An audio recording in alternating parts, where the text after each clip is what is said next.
Si la lluvia te acompaña esta noche, quédate, deja que el agua marque el compás y que las gotas te arrastren hacia historias que llegaron empapadas de miedo. Hay relatos que se cuentan mejor con las ventanas empañadas, con el faro de un coche dibujando siluetas en los charcos. Esta es una de esas noches. Sí, la voz que te habla no pretende demostrar nada. No va a convencerte de lo sobrenatural ni a ofrecer explicaciones sencillas.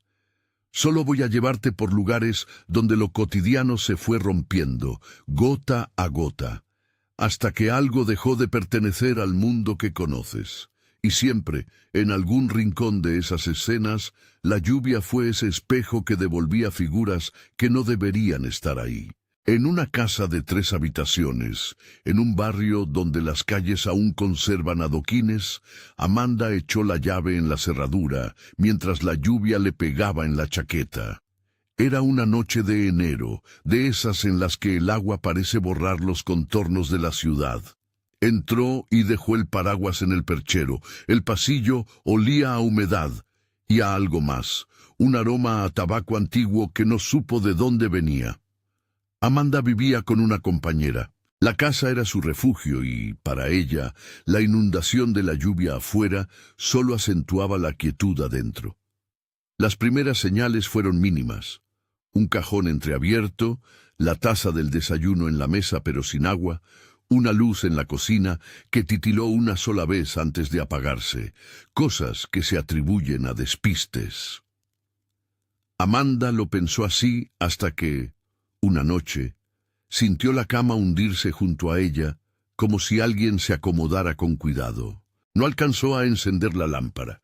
La oscuridad estaba húmeda, densa, y había una presión sobre su pecho que la dejó sin aire. Escuchó, a centímetros, un suspiro que olía a ceniza.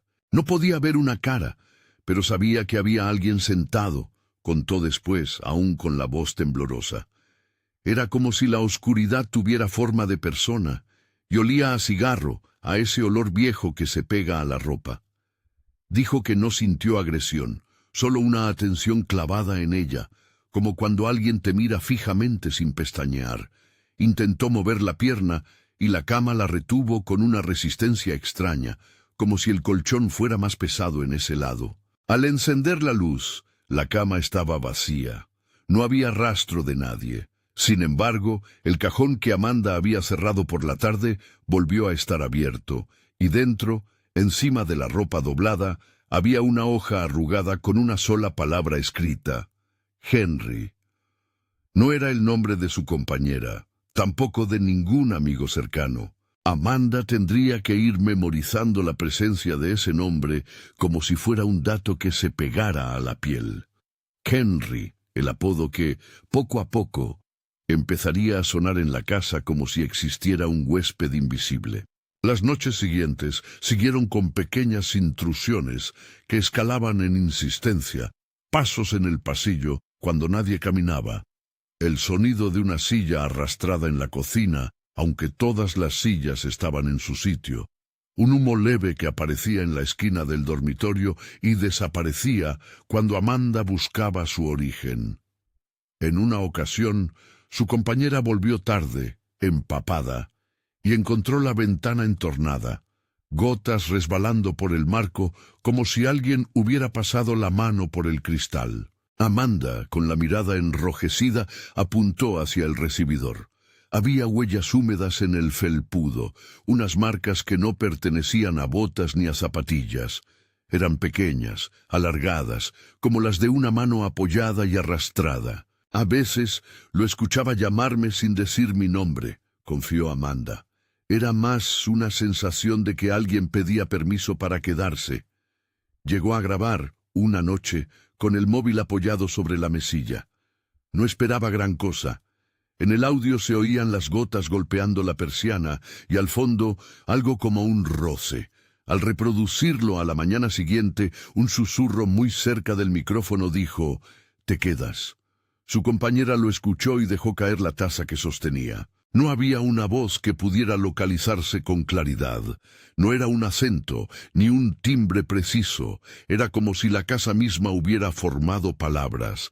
A partir de entonces, la presencia ganó nombre y con el nombre una costumbre de aparecer justo cuando la lluvia comenzaba a arreciar.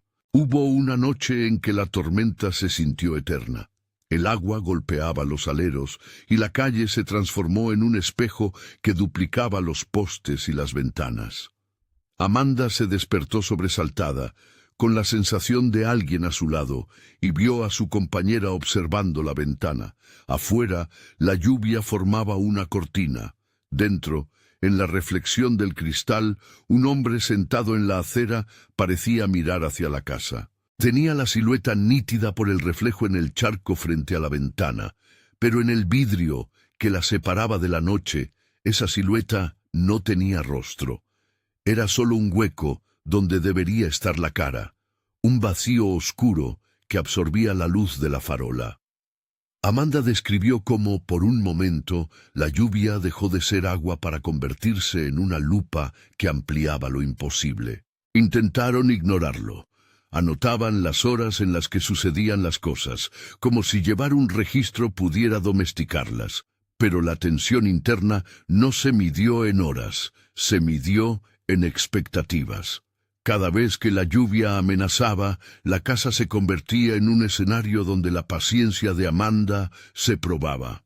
Me decía que era cansancio, que la mente te juega malas pasadas cuando estás sola, contó.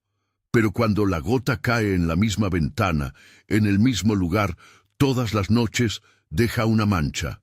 Y una vez vi que esa mancha tenía como un dedito, una especie de huella alargada, como si alguien hubiese apoyado su mano y se hubiera ido. El momento más claro, quizá, fue la noche en que la compañera de Amanda invitó a una amiga a pasar. Era una velada inocua, películas, café, risas que intentaban ahogar el zumbido de la lluvia. A mitad de la noche, cuando la risa se había vuelto un hilo y el reloj marcaba más tiempo del que nadie había calculado, la luz de la casa parpadeó una vez. Un set de fotos que colgaba en la pared, retratos familiares en blanco y negro, cayó en cascada al suelo, pero ninguna de las fotografías estaba rota. Los marcos estaban intactos y las imágenes habían quedado volteadas, mostrando el reverso, como si alguien hubiera querido que se ocultara lo que se veía. Era como si no quisiera que nos viéramos entre nosotros, dijo la amiga con voz baja. Desde entonces, Amanda dejó la habitación de la ventana para dormir en el sofá del salón cuando llovía. La presencia, sin embargo, se hacía más atrevida. A veces, la radio del salón encendía y apagaba consigo la voz de presentadores distantes. En otras ocasiones, un olor a tabaco viejo se extendía y no procedía de ningún cigarro. Nunca hubo fuerza física, pero había una compañía que no pedías, explicó. El nombre quedó en la casa. Henry. Dejó de ser solo una palabra escrita en una hoja. Empezó a ocupar los silencios, a aparecer en los reflejos, a convertirse en esa presencia que te desvela sin tocarte. Si te está gustando esta atmósfera y la lluvia está marcando tu techo, suscríbete y dime en los comentarios de qué ciudad me escuchas. Hay noches así en todas partes, y cada lugar tiene su versión de lo que acecha cuando el agua cae. La lluvia, aquí, funciona como lupa y como velo, revela y oculta a la vez. En la carretera, por ejemplo, donde el asfalto se vuelve espejo y los faros se estiran en la noche, la misma agua que apaga contornos puede traer a la vista algo que no debería cruzar tu camino. Joel era camionero de día y migrante de noches. Su relato no tiene la calidez de una casa encendida, sino la aspereza del desierto convertido en llanura mojada. Hizo un viaje en la noche vieja, con cielo plomizo, y una llovizna fina que convertía la ventanilla en un lienzo de rayas. La radio del camión devolvía noticias mezcladas con estática. Las luces de su salpicadero dibujaban zonas de color en la cabina. Llevaba carga leve y la ruta pasaba por una extensión donde el terreno se abre en llanuras sin árboles y el viento huele a tierra mojada. En su testimonio hay un dato que repite con exactitud. La lluvia cambió la forma en que la noche reflejaba los faros, y en ese reflejo apareció algo que no se corresponde con ningún animal conocido. Al principio lo vio como sombra al lado de la carretera, una mancha que parecía arrastrarse con la humedad, pero cuando su camión se acercó y el agua sobre el asfalto devolvió la imagen, la sombra tenía la verticalidad de una persona, aunque demasiado estirada. No tenía ojos visibles. Los huecos donde deberían estar parecían sellados por oscuridad. La criatura estaba de pie junto a la cuneta, y a su paso el charco se agitaba en círculos menores, como si su sola presencia alterara la tensión superficial del agua. Joel se quedó con la sensación de que algo estudiaba el reflejo y no al hombre que se acercaba. El espejo del charco devolvía una silueta con colmillos que brillaban con el reflejo de las luces. No podía decir si eran colmillos reales o la deformación del agua, pero afirmaba que la visión le dejó un sabor metálico en la boca. «Intenté tocar el espejo con la mano», narró con voz ronca, como si hubiera una línea que separara dos espacios. Sentí frío hasta los huesos, y de pronto algo golpeó el capó. 3 toques, como si 2 dedos repiquetearan con paciencia. Apagó el motor por instinto. La luz del frontal del camión iluminó una figura alta, inclinada, que se movía con una lentitud que no correspondía a su tamaño. Joel retrocedió, puso la marcha atrás y el vehículo respondió con un chirrido. La criatura, sin embargo, no huyó. Se quedó inmóvil y, cuando el camión cambió de marcha para arrancar hacia la oscuridad lluviosa, vio cómo la sombra se doblaba como si se arrodillara. Pero no hubo gesto humano en ese doblarse. Era una suma de ángulos imposibles. Los relatos de carretera suelen apelar a la solidaridad entre conductores en la noche, no en esta ocasión. Joel intentó llamar por radio a otros transportistas, y las ondas devolvieron sonidos distantes, interferencias, un lamento que no supo si era humano. En el retrovisor observó 2 ojos que no pertenecían a la carretera. En el horizonte, a la distancia, una cadena de pequeñas luces que se movían con un ritmo que parecía replicar pasos. No eran faros. Se parecía más a ojos, múltiples brillos, diseminados, como si todo el paisaje se hubiese plagado de pequeñas pupilas. Arrastró el camión hasta la estación de servicio más próxima, donde una pareja de empleados lo observó con cansancio y con la mirada endurecida que ponen aquellos que conocen sus puestos tarde. Les contó lo sucedido. La mujer sacó una manta y se la ofreció. La miró con compasión y dijo: «No vuelvas por esa ruta cuando llueva». No explicó más. Joel se negó a que alguien llamara a la policía. Se marchó con la sensación de que la lluvia había cambiado por completo aquello que la carretera podía reflejar. Días después, otros camioneros pasarían por la misma vía y relatarían huellas enormes en el lodo. Pasos que terminaban abruptamente en charcos, donde el fondo no correspondía al color de la tierra. Joel no fue herido físicamente, pero volvió a su ciudad con la piel distinta, una sensación de que algo había pasado la yema de los dedos por su nuca. Hubo noches en que soñó que la lluvia se convertía en un río oscuro que subía por la cabina y lo separaba de su cuerpo. Su testimonio, ofrecido a medias, deja la duda de si lo que encontró en la cuneta era una criatura del desierto o un reflejo de sus propias ansiedades, repetidas por las millas de soledad. La lluvia, en su relato, actuó como un velo que puso ante él algo que la vista no quería nombrar. La carretera trae cosas que la ciudad no conoce, reflejos que engendran figuras errantes, faros que dibujan bocas en el agua, y a veces ojos que no saben parpadear. Y cuando el viajero no puede confiar ni en el espejo de un charco, la prudencia se vuelve algo más que un consejo. Es la diferencia entre volver y no volver. De la carretera Pasamos al interior de una cabina de camión que no es ya un vehículo, sino el teatro de un copiloto que no debía existir. Javier y Rosalía. Javier era conductor de largas distancias. Llevaba semanas cruzando estados con un cubículo de sueño intermitente y la radio como compañera. Una noche, en plena tormenta, recogió lo que creía que era una caja abandonada en una parada. Dentro, envuelta en plástico húmedo, había una muñeca antigua de ojos vidriosos. Era Rosalía, decían las etiquetas pegadas a la caja. A simple vista parecía una muñeca pasada de moda. Mechas anudadas, vestido de tela que había perdido parte de su color, ese aspecto de objeto que insiste en parecer humano. Javier no era supersticioso, pero sí llevaba consigo el recuerdo de una infancia en la que los juguetes eran testigos mudos de secretos. Aquella noche la colocó en el asiento del copiloto, sujetó la cabeza con el cinturón y continuó su viaje. La lluvia se intensificó y la visibilidad se redujo a tiras de luz. En la ventanilla, Rosalía quedó inmóvil, con sus ojos brillando como dos reflejos de faros. Javier sintió, en algún momento, que la muñeca lo observaba con más atención que la mayoría de sus pasajeros habituales. Un escalofrío se le pegó al cuello. Se corrigió pensando en la fatiga. Dio un sorbo a su café y oyó algo que no esperaba.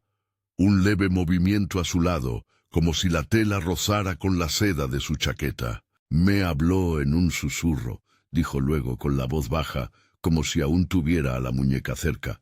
No fue con palabras completas. Fue una presión en la oreja, una idea que se pegó. Ven. Se dijo a sí mismo que era cansancio y dejó que la autopista lo arrastrara.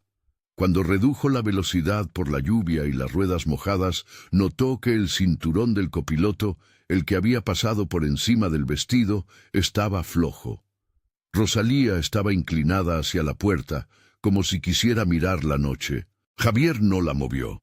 En cierto momento, alguien le tocó el hombro con una mano fría. Al volverse casi tiró el volante. No había nadie. Solo la muñeca, ahora con un gesto de sonrisa que antes no mostraba. Mientras las gotas golpeaban el techo del camión, Javier comenzó a sentir que había dos presencias en la cabina. Su propia presencia y la otra, la que ocupaba el lugar vacío. Los otros conductores con los que se cruzaba en la autopista alzaban la mano con gestos de cortesía, pero ninguno tuvo la expresión de horror que él imaginó. De vez en cuando abría la puerta para comprobar que Rosalía no se había movido, que seguía en su sitio. A la mañana siguiente, en la primera estación de servicio, dejó la muñeca sobre una silla del vestíbulo y se sentó a tomar café. Volvió la cabeza. La muñeca ya no estaba donde la había dejado.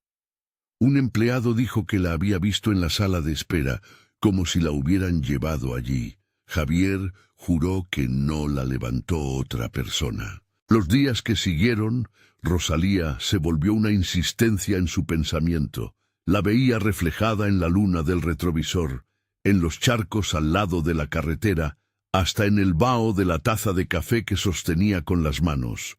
Otros conductores le hicieron comentarios. «Esa muñeca te mira raro», o «¿qué hace una muñeca ahí?». No sabían lo que había pasado en la cabina durante la noche. Aún así, la sensación de acompañamiento crecía. En una ocasión, en un peaje con lluvia fina, Javier la dejó en el asiento del operador como favor.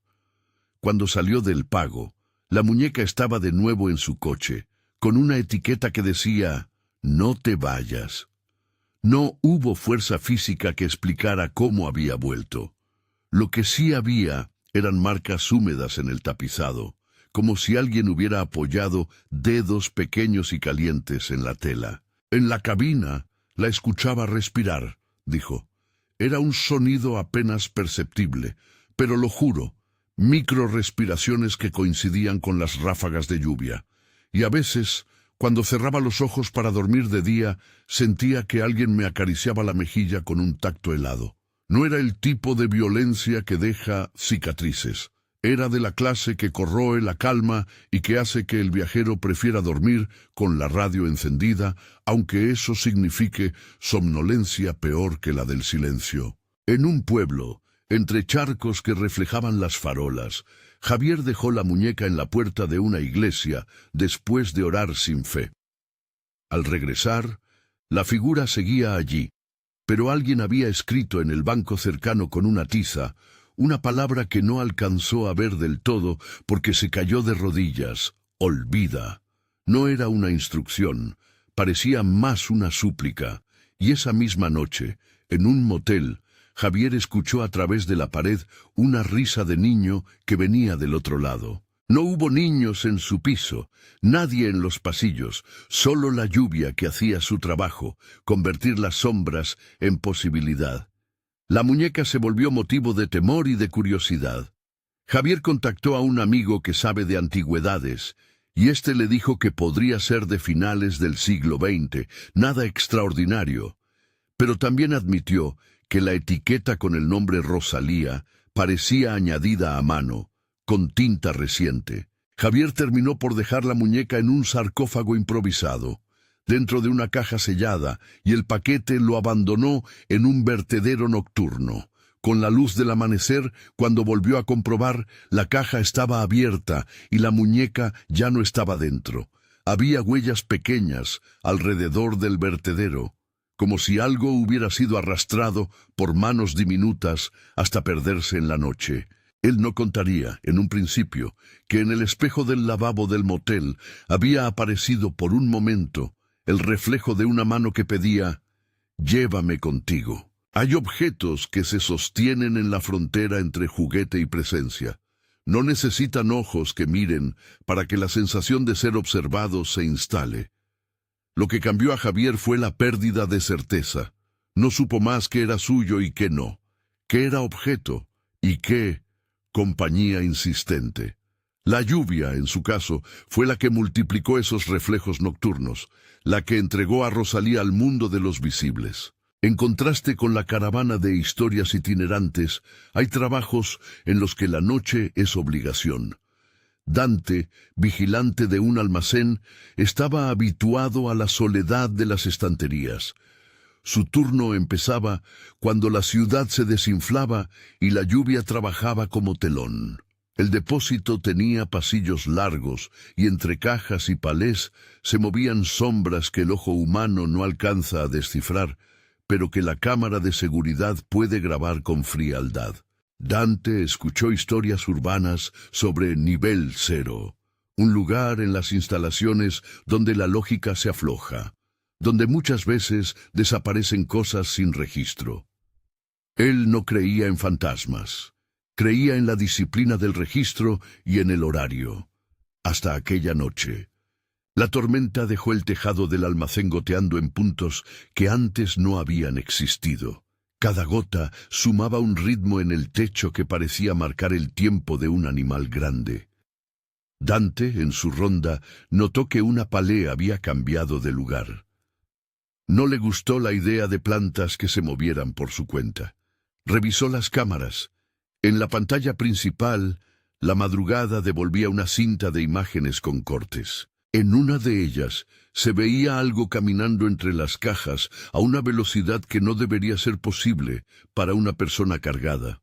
Un balanceo extraño, tronco recto, pero sin la continuidad natural de una marcha. En otra toma, las cajas vibraron sin que se viera un contacto claro.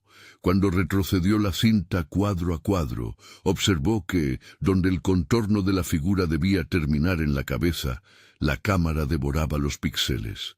Simplemente no había nada. Era como si la parte superior de la silueta se hubiese borrado. Dante comenzó a anotar. Nunca pensó que lo haría por miedo. Lo hacía por supervivencia. Si algo se movía fuera de lugar, la compañía podría reponerlo y nadie lo culparía. En la madrugada, la radio que llevaba en la cintura dejó de funcionar y por un instante el único sonido fue el goteo. Fue entonces cuando escuchó pasos detrás de él, pesados y lentos, y luego un silencio tan absoluto que casi le dolió en los oídos. Se dio la vuelta con la linterna encendida y no encontró cabeza entre los hombros de la figura que sostenía una caja. La figura estaba entera, pero donde debía estar la cabeza había un tronco liso y húmedo, un remate que no correspondía a un rostro. La descripción que Dante ofreció después fue prudente. Fue como si alguien hubiera sido recortado por la luz. No huyó inmediatamente. El manual le decía que mantuviera la calma, que cubriera el perímetro. Retrocedió con pasos medidos. La figura no perseguía, solo permanecía en el umbral de un pasillo, como si aguardara que Dante le cediera el paso. Cerró la puerta principal y llamó al guardia de día. A las 6, un compañero se presentó con cara de sueño. No encontró nada. Las cámaras, curiosamente, habían grabado cortes. Las grabaciones no mostraban la figura sin cabeza. En su lugar había pequeños círculos de luz que se movían como insectos. Después de aquella noche, las pesadillas de Dante cambiaron. No volvió a ver cajas en su sueño. Vio pasillos interminables con un objeto colgando del techo, una masa que se inclinaba y que carecía de rostro. La gente en el almacén comenzó a hablar por susurros. Al principio, Dante lo llamó ilusión. El cansancio te juega malas pasadas. Pero la ilusión tenía nombre. La gente del barrio comenzó a referirse a una silueta sin cabeza que aparecía en distintos lugares industriales cuando la lluvia era fuerte. A veces estaba en la entrada de un taller, otras en el jardín de una fábrica que había cerrado. Nadie sabía por qué su ausencia de rostro no perturbaba a las cámaras, solo a los vigilantes. En el bar cercano al almacén, Dante escuchó una leyenda. Antiguamente, según decía un anciano de la ciudad, había habido un accidente en una cantera cercana, en el que varios trabajadores murieron atrapados durante una tormenta. Nadie podía certificar la veracidad de la historia, pero la lluvia en esos relatos parecía siempre estar presente cuando las cosas extrañas regresaban. Dante se preguntó si su figura sin cabeza era la metáfora de un daño viejo, una memoria de cuerpos rotos que se materializaba cuando el agua borraba los contornos del mundo. No se atrevió a decirlo en voz alta. Las noches del guardia terminaron siendo una sucesión de pequeñas pruebas, cajas encontradas fuera de lugar, cintas con interrupciones, marcas húmedas en el suelo que no correspondían a botas normales.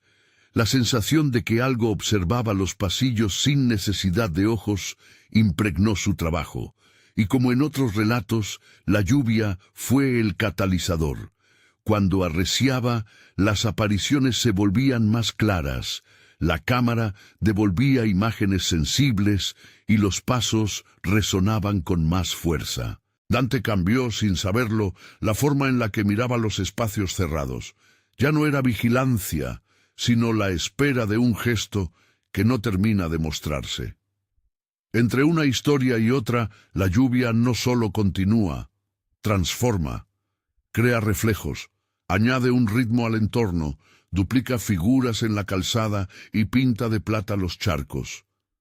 Puede que estés a salvo bajo tu techo, o puede que la gota que cae en tu ventana sea la cuenta atrás hasta algo que toque el cristal. Un cuarto de habitación, el retrovisor de un camión, una linterna que apenas rasga la oscuridad del almacén. Estos son los lugares donde empezamos a entender que la lluvia no es solo agua. Pero también queda mucha lluvia por delante. Mientras las gotas siguen, hay momentos que se imponen como latidos, un sonido que se repite, una sombra que no corresponde a ninguna anatomía, un objeto que exige compañía. Y cuando la tormenta se convierte en un telón que no se levanta, la noche parece dispuesta a mostrar su repertorio. En la siguiente parte de la noche, la lluvia se hará espejo y puerta a eventos donde la infancia, las carreteras y las labores nocturnas colisionan con lo inexplicable. Las historias subirán de intensidad, y en algún ático, en una mesa de madera, unas fichas no dirán su nombre, pero sí sus intenciones. Antes de eso, no pierdas la sensación de las gotas. Observa cómo cada una dibuja un mapa de reflejos en la ventana. Quizá en uno de esos trazos encuentres algo que no es tu rostro. La lluvia seguirá, persistente, como si quisiera recordarnos que las noches no terminan cuando cerramos los ojos. La lluvia seguirá, persistente, como si quisiera recordarnos que las noches no terminan cuando cerramos los ojos. En la carretera 46, la lluvia tenía otra tarea: convertir la calzada en espejo y el recuerdo en advertencia. Emily conducía despacio, con las manos apretadas al volante, mientras el limpiaparabrisas trazaba un compás monótono. Iba con dos amigos a una diligencia tardía y, aunque el asiento trasero estaba vacío de niños, ella había oído hablar de aquella leyenda desde que era adolescente: sombras que jugaban en el borde de la visibilidad, niños que aparecían en la cuneta cuando un coche pasaba de madrugada. La lluvia, pensó, las hacía más reales. A la mitad de la recta, el faro del coche arrojó un grupo de siluetas a la orilla. Se detuvo por costumbre, por ese impulso que obliga a un conductor a comprobar que no atropelló nada. No había cuerpos, solo pequeñas huellas que terminaban en irregularidades de barro. Luego, el barro estaba liso, como si la huella hubiese sido borrada por una mano amplia. Emily bajó del coche y la lluvia la pellizcó, gotas frías que convertían su chaqueta en una piel somnolienta. En el reflejo del charco, sin embargo, vio más: una fila de figuras pequeñas, alineadas, que miraban hacia la carretera. Al levantar la vista, el arcén estaba vacío. No buscaban que los llevaran, dijo más tarde al sheriff Mitchell en voz baja. Era como si esperaran que les viéramos, solo eso. Mitchell, un hombre curtido que había oído demasiadas historias en su turno nocturno, no sonrió. Le contó que, décadas atrás, hubo varios accidentes con niños indistintos en noches lluviosas. Coches que frenaban y encontraban solo la marca mojada de una mano en el cristal.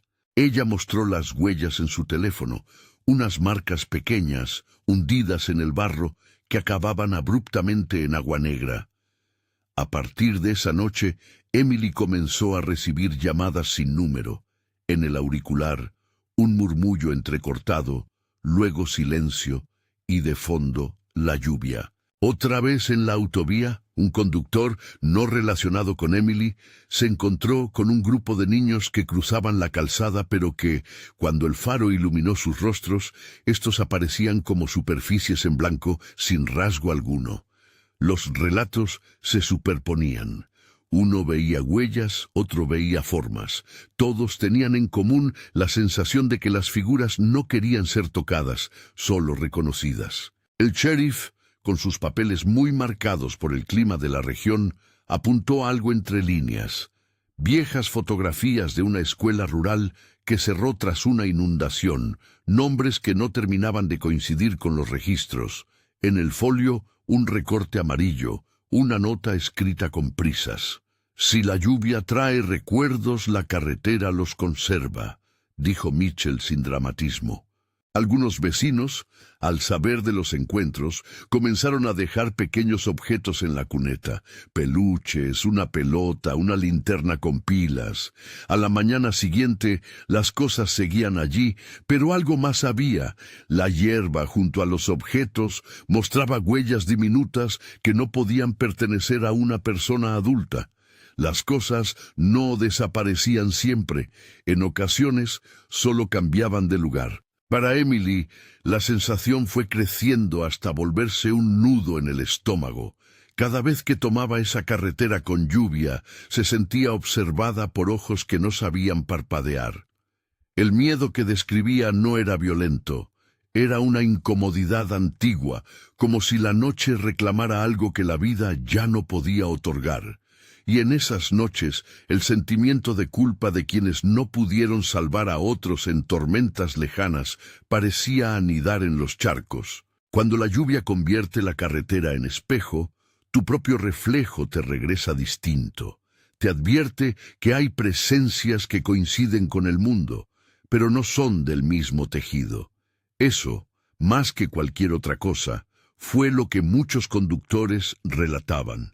Una concordancia entre visibilidad y ausencia, una coexistencia que la lluvia hacía posible y a la vez frenética. De la soledad del asfalto la noche nos arrastra hacia los campos. En el rancho de Sergio, la lluvia no solo hacía barro, hacía salir algo que se alimentaba de líneas antiguas. Sergio trabajaba la tierra desde niño.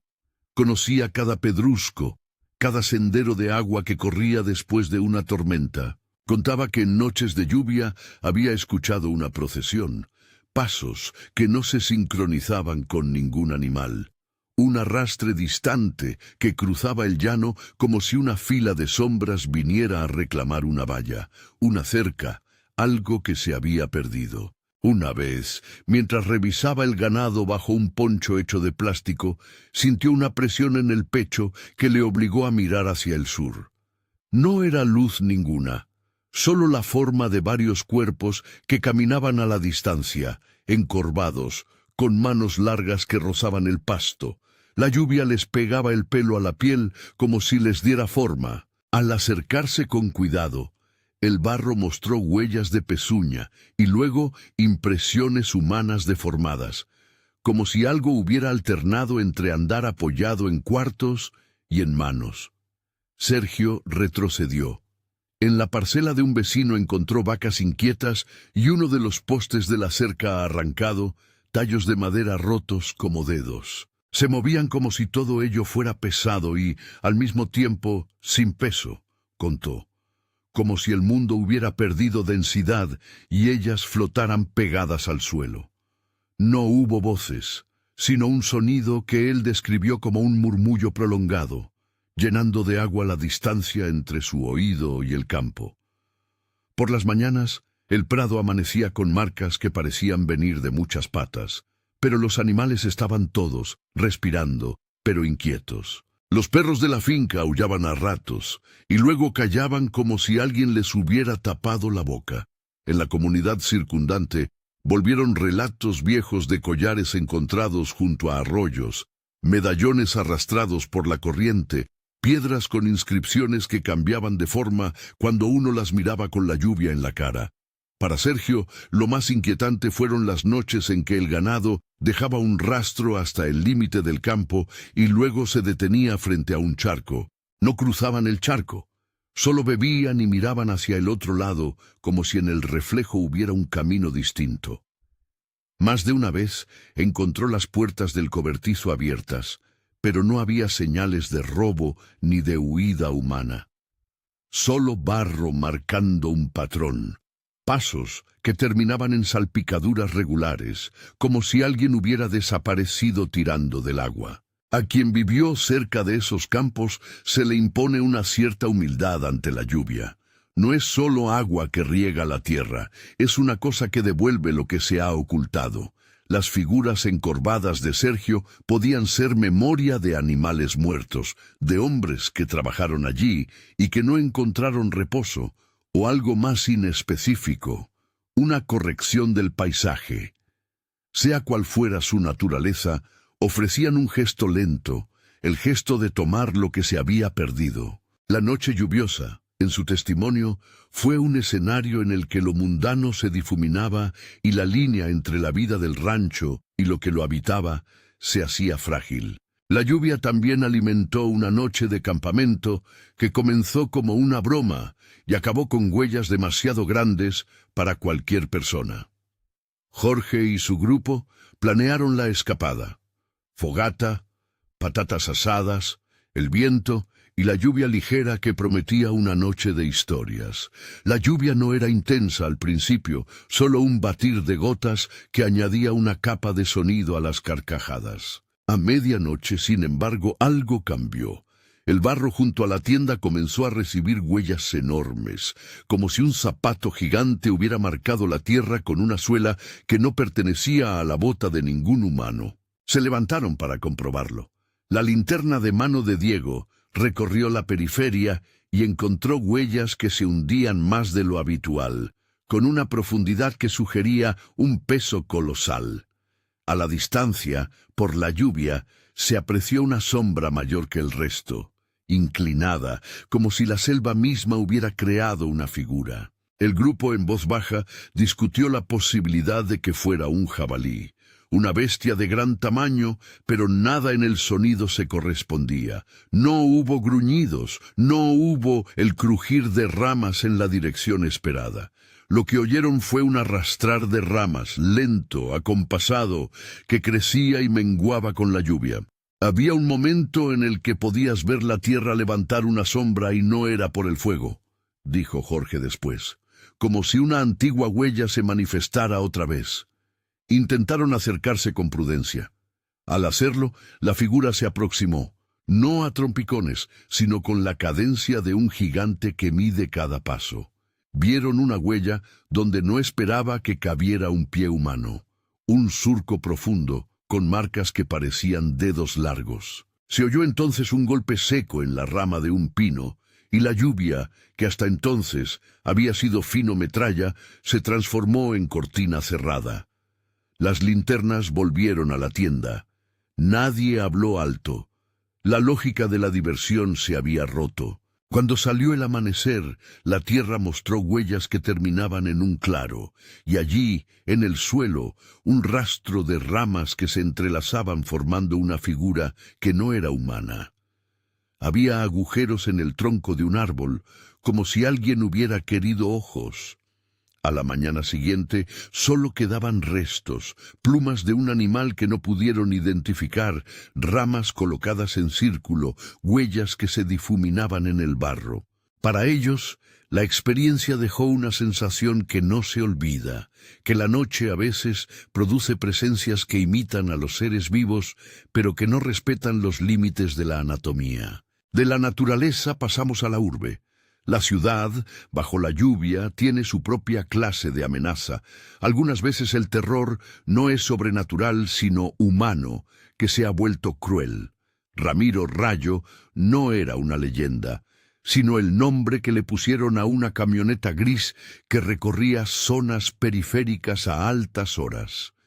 Quienes lo conocieron hablaban de una presencia en movimiento, luces que persiguieron a ciclistas, palabras que aparecían en mensajes enviados por teléfono. La lluvia en esas calles borraba pliegues y dejaba manchas de aceite y agua en el asfalto que reflejaban rostros que no eran los de quien pasaba.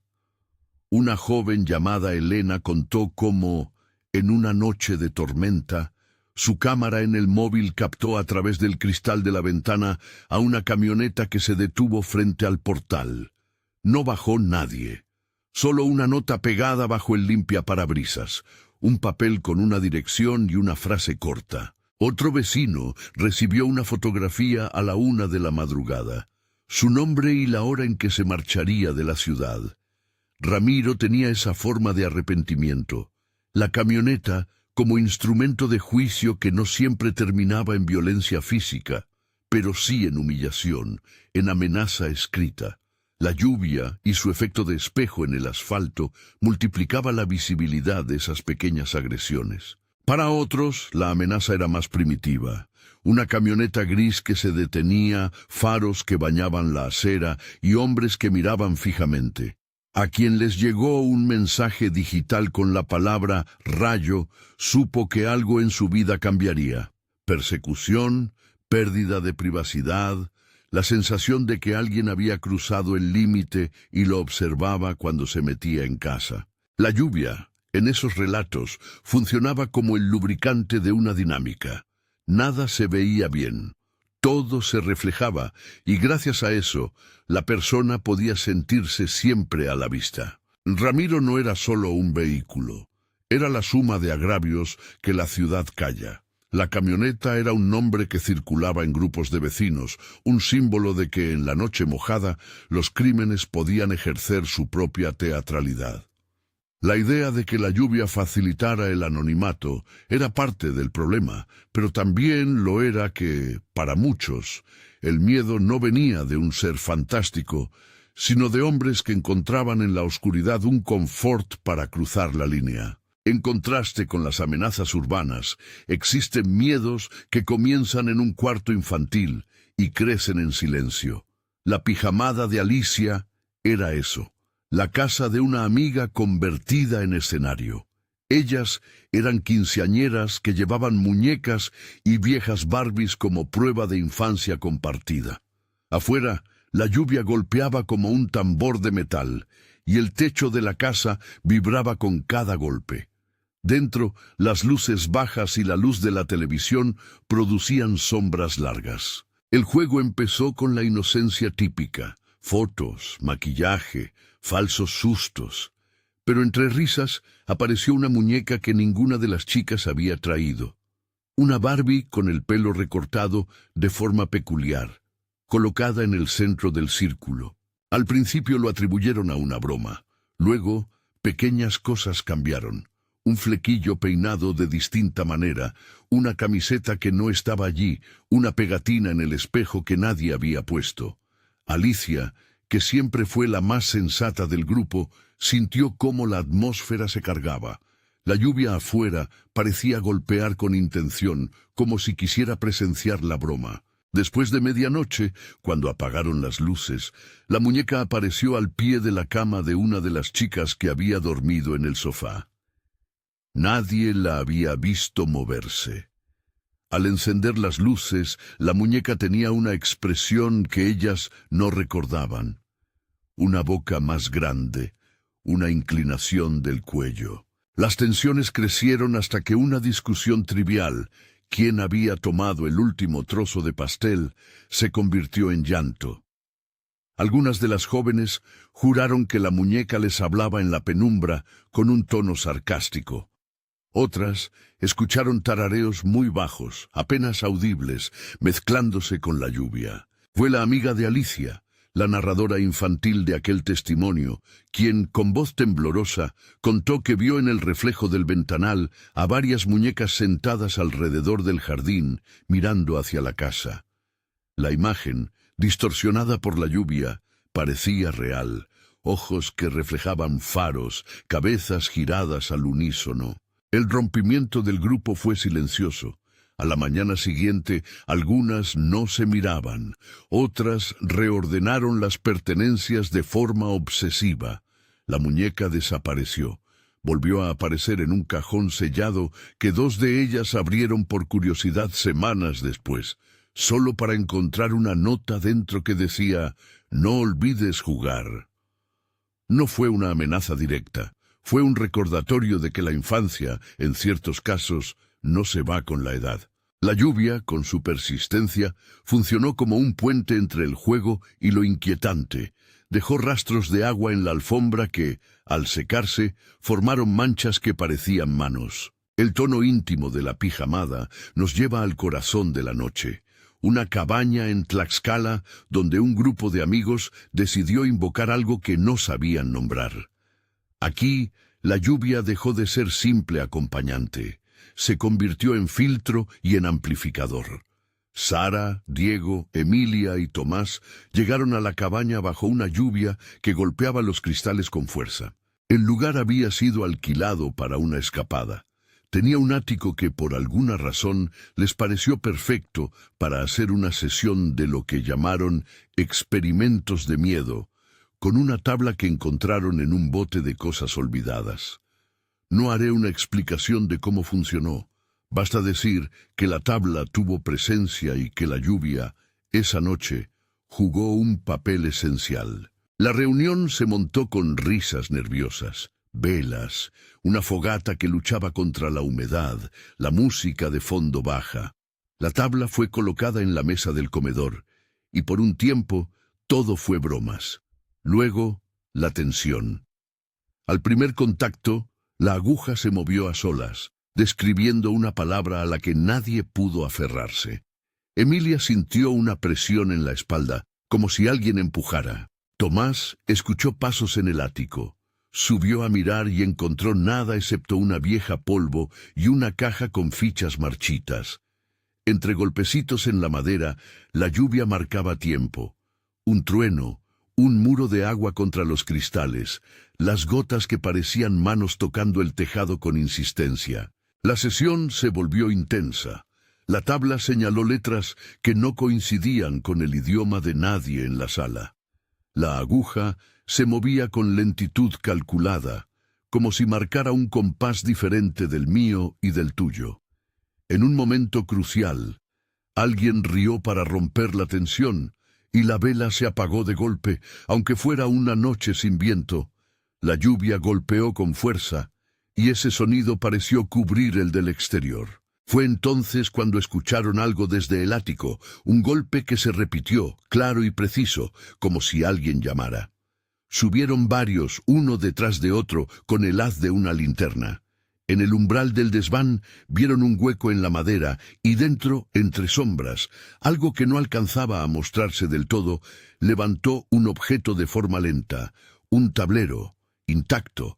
Bajo la luz de la linterna parecía intacto, como si nadie lo hubiera tocado. La presencia que se concentró durante la sesión no buscó herir, buscó algo más pavoroso: reconocimiento. La aguja deletreó una palabra que al final ninguno de ellos quiso pronunciar en voz alta. Era como si la noche les dijera: «Ya me encontrasteis». Con la lluvia como testigo, la cabaña vibró con un golpe seco que hizo temblar la mesa. La respuesta no vino en forma de manifestación abierta, sino en reacciones íntimas, un temblor incontrolable, el mismo sonido de respiración entrecortada, lágrimas que nadie esperaba en un grupo acostumbrado a la broma. La salida fue una carrera con la lluvia golpeando sus ropas, con los charcos reclamando sus pasos. A la mañana siguiente, la cabaña tenía marcas en la madera del porche, diccionarios de letras hechas con una crema oscura, manos impresas que parecían quedar en el barniz. Ninguno recordó quién había hecho esas marcas. El recuerdo de la experiencia dejó secuelas. Quienes vivieron aquello sintieron después la necesidad de apagar cualquier objeto que pudiera ser un puente entre lo visible y lo que no lo es. Algunos guardaron la tabla, otros la destruyeron, y aún así, contaron cómo en sueños veían manos pequeñas moviendo fichas sobre un tablero cubierto de lluvia. El clímax que nos ocupa no explota en violencia explícita, se intensifica en el conocimiento, la sensación de que las cosas que se invocan o que se permiten entrar no se van porque uno lo ordene. Quien toca la línea entre lo entretenido y lo real se arriesga a activar un eco que la lluvia, con su persistencia, prolonga. La cabaña regresó a su silencio con el sonido residual de gotas que continuaban cayendo horas después. Los miembros del grupo volvieron a la ciudad con un secreto que no querían contar. Pero la lluvia no olvida, y en cada arrebol de tormenta, alguno miraba el retrovisor y pensaba haber visto una ficha colándose entre los asientos del coche. Una luz diminuta que recordaba la forma de un punto sobre la mesa. Al borde del final, cuando ya la noche ha entregado todo su repertorio y la lluvia no cesa, queda un último gesto de la temporada, pequeñas piezas de la noche que se pegan a la rutina. Historias que no se cierran del todo, voces que insisten, huellas húmedas que no se interpretan bien. El anfitrión, que te ha ido llevando por estos paisajes, te pregunta sin palabras. ¿Te quedas a mirar lo que la lluvia ha devuelto? En la última escena, volvemos a una casa cualquiera. Es la madrugada y la lluvia cae con insistencia. Hay una ventana empañada. Dentro, una taza de café ya frío en la mesa y una lámpara que parpadea de vez en cuando. Alguien abre la persiana y por un segundo cree ver que una gota que baja dibuja una forma. No es nada, se dicen. Y sin embargo, la gota se vuelve más lenta, más decidida, hasta que golpea el cristal con un sonido que no es solo agua, es un golpe seco que podría ser un nudillo o el latido de alguien que quiere entrar. La narradora nos recuerda lo que hemos visto. Charcos que devolvían miradas, sombras que no parpadeaban, muñecas que piden compañía, tablas que hablan. Cada historia estuvo atada por la lluvia, que no solo mojaba el escenario, sino que lo tejía, recogía el ruido y lo devolvía con una textura nueva. A veces, la violencia fue humana y otras veces fue otro tipo de presión, la insistencia de algo que no encuentra su lugar. Quizá lo más inquietante de todo no es lo que vimos, sino la manera en que estos relatos terminan en lo cotidiano. Una nota en un parabrisas, un dedal en un cajón, una huella que se borra justo donde hay que mirar. El horror que permanece no siempre es espectacular. Muchas veces se instala en la espera, en el gesto mínimo de apartar la vista, en la gota que cae en el mismo punto de la ventana cada noche. Esa gota, al final, puede ser una mancha, una huella, un dedo, o puede ser solo agua. La diferencia es la que cada uno de nosotros quiera concederle. Si la lluvia aún suena en tus paredes, recuerda esto: las historias que oímos están hechas de instantes pequeños que algunos llaman coincidencias y otros advertencias. No es mi papel decir cuál es cuál. Solo te ofrezco las voces que llegaron empapadas hasta aquí para que las escuches.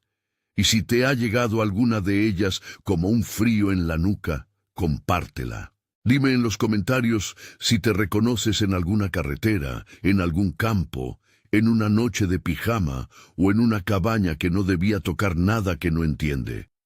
Si te han gustado estas noches de miedo, suscríbete y deja tu historia.